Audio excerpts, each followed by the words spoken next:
पत्नीच्या रुमालानं तोंड पुसा आणि आईच्या पदरानं तोंड पुसा. पत्नीच्या रुमालानं तोंड पुसा. पत्नी म्हणाला हो पुसू नका माझ्या रुमालानं तोंड. का? तुमच्या तोंडानं माझा रुमाल घालवी. पण आईच्या पदरानं तोंड पुसा. आई म्हणले का पुसू नको माझ्या पदरानं तोंड. का? माझ्या पदरानं तुझं तोंड खाण होईल एवढं प्रेम जे करते ना दादा तिला आई असं म्हणतात. हे गोष्ट लक्षात ठेवा. पुरुष मंडळ ऐका, नशिबानं चाल तुम्ही जर तुमची आई जिवंत असेल. एकदा आई निघून गेली ना, बाळा जेवला का असं विचारून कोण नसते. लक्षात ठेवा. सांगू, डोळे मिटूनची प्रेम करते तिला पत्नी असं म्हणतात. डोळे बटारूनची प्रेम करते तिला मैत्रीण असं म्हणतात. डोळे मिटेपर्यंत जी प्रेम करते दादा तिला आई असं म्हणतात. पण डोळ्यात प्रेम न दाखवता जो प्रेम करतो ना दादा त्याला बाप असं म्हणतात. ही गोष्ट लक्षात ठेवा. बापाचं प्रेम. आपला विषय काय झाला होता? म्हाताऱ्या बापाला ताटीवरती झोपवतात आणि याला चालू करतात. सावकार आडवा येतो. सावकार म्हणतो थांबा. का थांबा? त्याने माझ्याकडून 50 लाख रुपये घेतलेले आहेत. आता जो कोणी याच्याकडून कोणी मला 50 लाख रुपये देणार नाही तोपर्यंत मी याला पुढे जाऊ देणार नाही. त्याला 3 मुलं आणि मुलगी असते. पहिल्या मुलाला प्रश्न विचारतात तू देशील का 50 लाख रुपये? पहिला म्हणतो माझं काय नडले.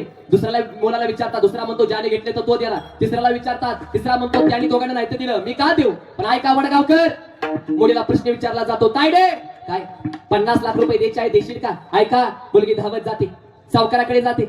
आपल्या हातातल्या बांगड्या काढते. पायातलं पैंजण काढते. गळ्यातलं सगळे सोनं काढते. सावकाराच्या हातात देते आणि म्हणते दादा हो दादा हे सोनं घ्या दादा, विका जावा. याचे किती पैसे होत आहेत तेवढे सांगा. आणि दादा काय जर पैसे कमी पडले ना माहेरला जाईल, सासरला जाईल. नवऱ्याचे पाय धरून जमीन विकायला लावेल. पण तुमचे 50 लाख रुपये माघारी दिल्याशिवाय राहणार नाही. हे दृश्य बघून आजूबाजूचे सगळे लोक रडू लागलेले असतात. अगदी सावकारी रडू लागलेला असतो. सावकार म्हणतो तायडे थांब. का? तुझ्या बापानं माझ्याकडून 50 लाख रुपये घेतलेले नाहीत ग. मग मीच तुझ्या बापाकडून 50 लाख रुपये घेतलेले आहेत. माझ्या मनामध्ये प्रश्न पडलेला ते 50 लाख रुपये मी कोणाला देऊ? मला खरा वारसदार पाहायचा होता. तू निघाली म्हणून मी तुझ्या नावावर 50 लाख रुपये जमा करतो. ही मुलगी असते लक्षात ठेवा. काय पण म्हणा मुलीचं जी माया असते ना बापावरती ती जागा वेगळी असते. आणि तुम्ही काय पण म्हणा मुलगी ती मुलगी असते. तुम्ही सांगू का घरामध्ये पाहुणे आले ना, समजा बरं का पुरुष मंडळ घरामध्ये पाहुणे आले ना, मुलीला विचारलं तायडे अगं पाहुणे आले, पाहुण्यांना जरा दूध आण. मुलगी 10 रुपयाचा ठोकळा आपल्या हातामध्ये दाबला. दूध आणण्याला कोण देणार नाही. ही मुलीची कामं असतात. आणि पोरला विचारलं दाद्या घरात पाहुणे आले दूध आण. पोरला 10 रुपयाचा ठोकळा तांब्यात टाकते. पाहुणे पुन्हा वाजवते दूध आणायचा. दसपाटा खैर्या ती काय बँजो पार्टीला खुळखुळा का असा वाजवायला. काय करणार? अहो शाळा जर भरल्या ना, शाळा भरायला चालू झाल्या ना, मुलीने विचारलं तायडे किती वह्या आणली. पोरगी म्हणते बाबा परिस्थिती गरीब आहे, एक 5 वह्या आणल्या. आणि जर लय जर अडचण असेल तर एक 4 आणा. ही कोण असते? मुलगी. आणि मुलाला विचारा बाब्या किती वह्या आणू दिला. तर बाबा मी आणा 20-22 का शाळा पेटवायची आहे. म्हणजे याचा अर्थ असा ना की पोरं श्रेष्ठ नाही, पोरं पण श्रेष्ठ नाही. पण एक आई वडिलांवरती जीव जर कोण लावत असते ना तर ती म्हणजे मुलगी असते. आणि खरं सांगू का महिला मंडळ ऐका ना, मावशी आजी ऐका माझं वाक्य, वेळ कमी आपल्याकडे. महिला मंडळ तुम्ही 50 वर्षाचे असू द्या आणि तुमची बिचारी म्हातारी आई 80 वर्षाची असू द्या. पण महिला मंडळ ज्या वेळेस तुम्ही माहेरवरून सासरला जाताना तुमची 80 वर्षाची माई तुमच्या पिशवीमध्ये काही ना काहीतरी देणार बघा. वांग देईल, ऐका ना, बटाटा देईल, कारले देईल, नसेल काहीतरी पण 100 रुपयाची चुरगाळी का होईना पण नोट देणार. आणि ऐका ना आजी, ज्या दिवशी तुमची माहेरमध्ये जर माय निघून गेली ना तर तुमची पिशवी हे कायमची मोकळी झाल्याशिवाय राहत नसते. ही गोष्ट लक्षात ठेवा. आईचं प्रेम ते आईचं प्रेम असते. पुरुष मंडळ अरे रात्री 1:30 वाजता तुम्ही घरी जावा. तुमच्या पावलाच्या आवाजावरून जी उठते ना तिला आई असं म्हणतात. पण दरवाजा वाजवला तरी उठत नाही तिला पत्नी असं म्हणतात. दरवाजा उघडला एकच प्रश्न विचारते बाळा अरे काय खाल्लं का? तिला आई असं म्हणतात. पण दरवाजा उघडला एकच प्रश्न विचारते अहो किती कमावलं? तिला पत्नी असं म्हणतात. पुरुष मंडळी तुम्ही प्रयोग करणार घरी गेल्यावर एक काम करा, पत्नीच्या रुमालानं तोंड पुसा आणि आईच्या पदरानं तोंड पुसा. पत्नीच्या रुमालानं तोंड पुसा. पत्नी म्हणाला हो पुसू नका माझ्या रुमालानं तोंड. का? तुमच्या तोंडानं माझा रुमाल घालवी. पण आईच्या पदरानं तोंड पुसा. आई म्हणले का पुसू नको माझ्या पदरानं तोंड. का? माझ्या पदरानं तुझं तोंड खाण होईल एवढं प्रेम जे करते ना दादा तिला आई असं म्हणतात. ही गोष्ट लक्षात ठेवा.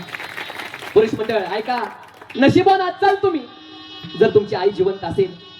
एकदा आई निघून गेली ना, बाळा जेवला का असं विचारून कोण नसते. लक्षात ठेवा.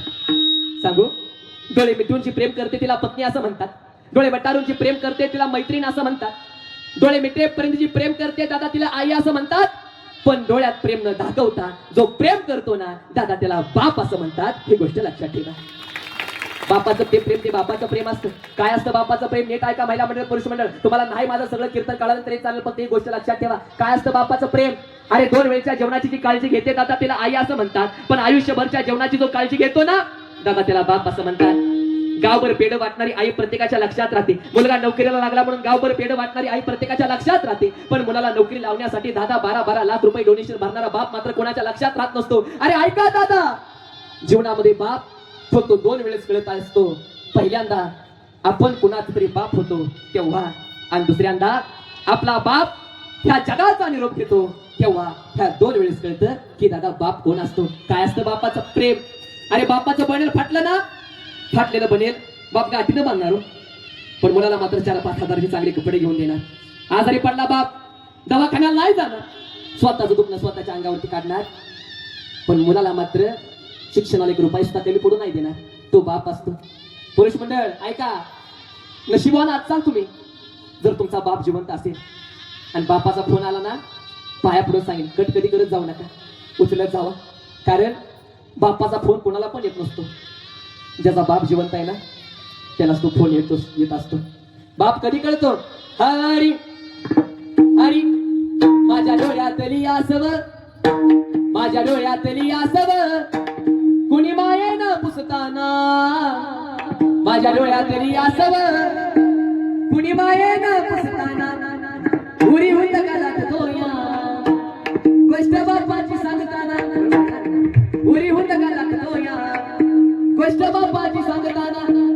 ते त्याच्या फाटक्या सदऱ्याला कशी ठिकऱ्या चढलेली, उभ्या आयुष्याला त्यानं कशी कातर लावलेली.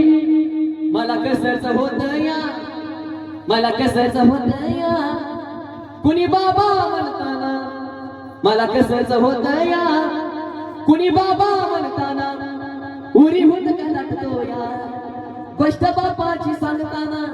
बाप कोण असतो हे काय का? तुळशीला घातलेलं पाणी, सत्याला दिलेली देणगी, साधू संतांची केलेली सेवा, वारकऱ्याची केलेली सेवा आणि आई बापाची केलेली सेवा जगामध्ये कधी वाया जात नसते. ही गोष्ट लक्षात ठेवा. विठ्ठला विठ्ठला.